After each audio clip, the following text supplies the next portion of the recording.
a set of ideas from one philosophy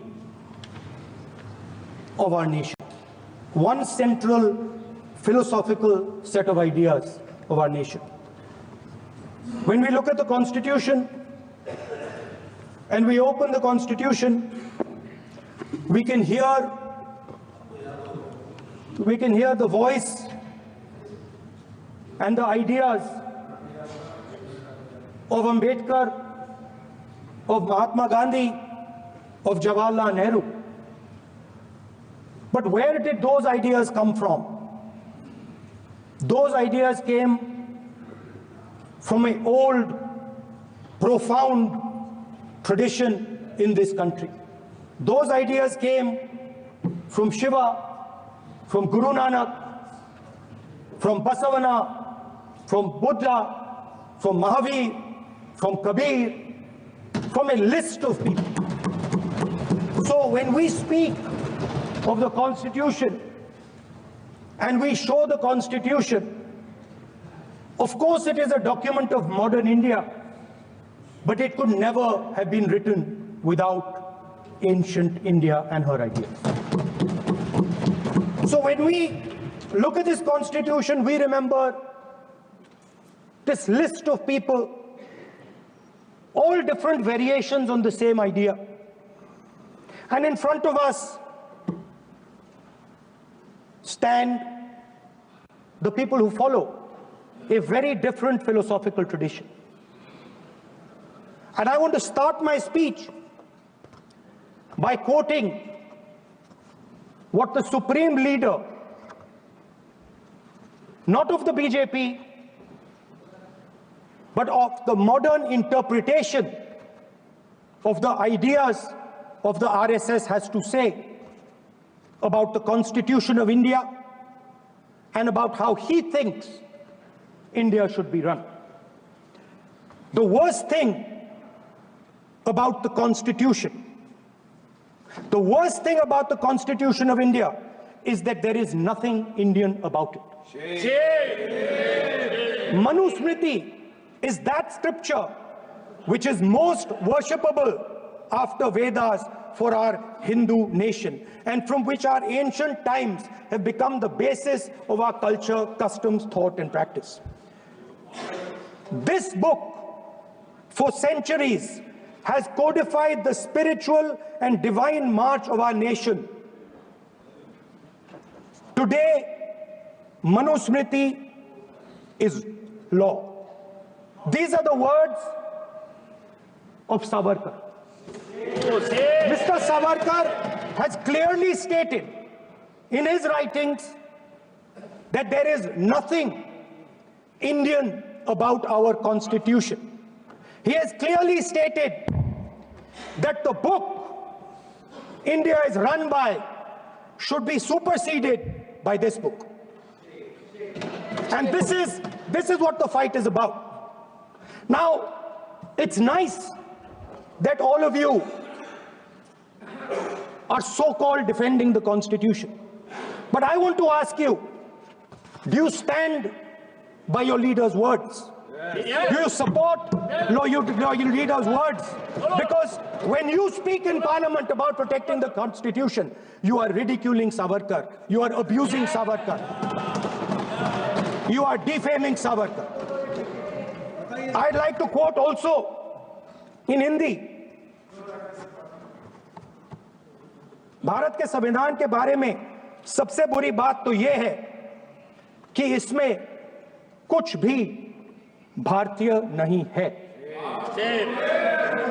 Bharat के संविधान के बारे में सबसे बुरी बात तो यह है कि इसमें कुछ भी भारतीय नहीं है। यह आपके नेता ने कहा था, जिसकी आप पूजा करते हैं। Speaker sir, I described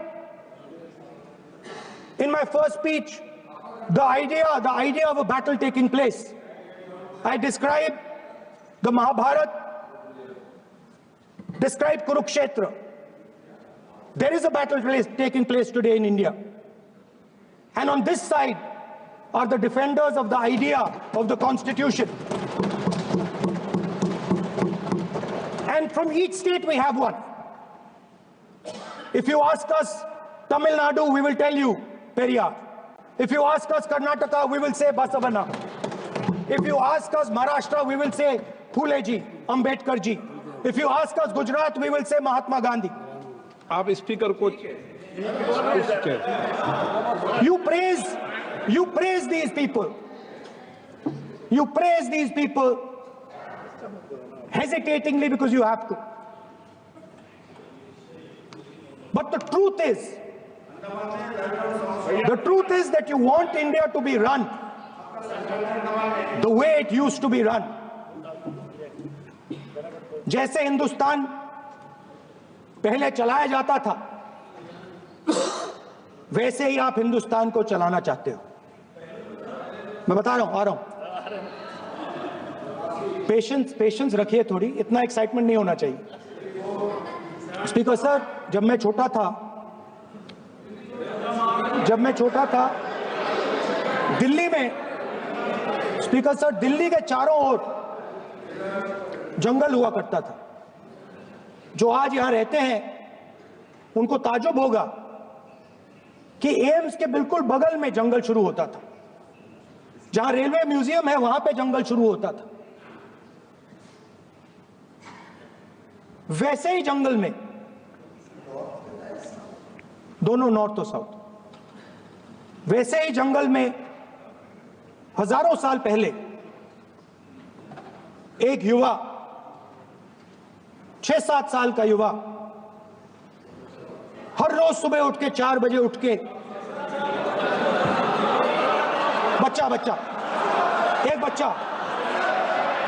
एक बच्चा, वाह बहुत बढ़िया, एक बच्चा 4 बजे उठ के तपस्या करता था। हर रोज सुबह तपस्या, हाँ, हर रोज सुबह वो धनुष उठाकर तीर कमान चलाता था और घंटे उसने तपस्या की, सालों के लिए उसने तपस्या की।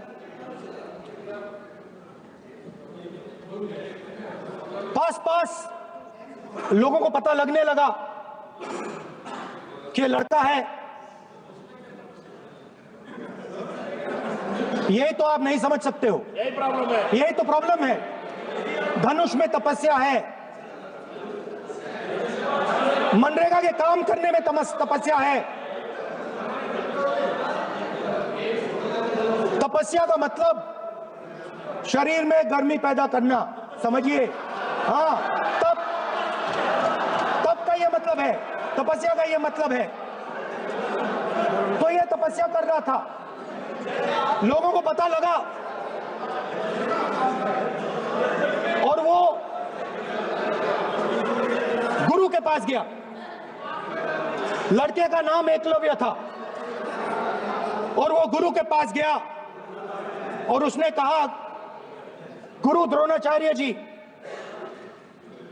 मैं सालों से धनुष चलाना सीख रहा हूं, मैंने अपनी पूरी शक्ति इसमें डाली है,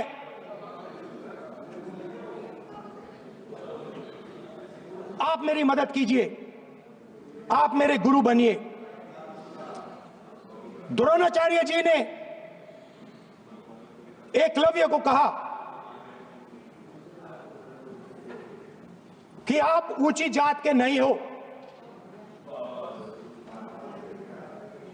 आप ऊंची जात के नहीं हो, आप द्विजा नहीं हो, मैं आपका गुरु नहीं बनूंगा, यहां से तुम चले जाओ। और एकलव्य चला गया। फिर से एकलव्य ने तपस्या शुरू की, फिर से तपस्या शुरू की। कुछ साल बाद द्रोणाचार्य जी और पांडव उसी जंगल से निकले। एक कुत्ता भौंक रहा था, कहानी आपने सुनी है, सुना देता हूं। कुत्ता भौंक रहा था, अचानक कुत्ते की आवाज शांत हो गई द्रोणाचार्य जी और पांडव पास गए और उन्होंने देखा कि तीरों के जाल में कुत्ता फंसा हुआ था। मुंह में तीर था एक, हाँ, मगर कुत्ता तीरों के जाल में फंसा था। एक तीर मुंह में थी, शांत था कुत्ता, मगर कुत्ते को चोट नहीं लगी। एकलव्य ने अहिंसा के साथ कुत्ते को शांत किया था। द्रोणाचार्य जी आते हैं और एकदम पूछते हैं, तुम्हें यह किसने सिखाया? एकलव्य जवाब देता है, द्रोणाचार्य जी, यह मैं सीखा हूं, मैंने तपस्या की है, घंटों मैंने प्रैक्टिस की है।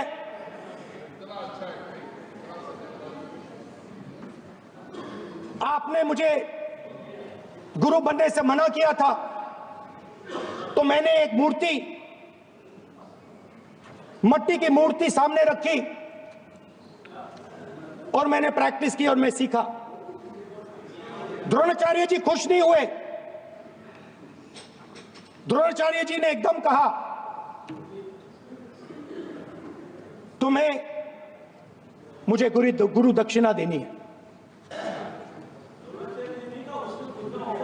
नहीं नहीं, ये आपकी स्टोरी है, ये आपकी स्टोरी है। मेरी स्टोरी है कि द्रोणाचार्य ने पूछा।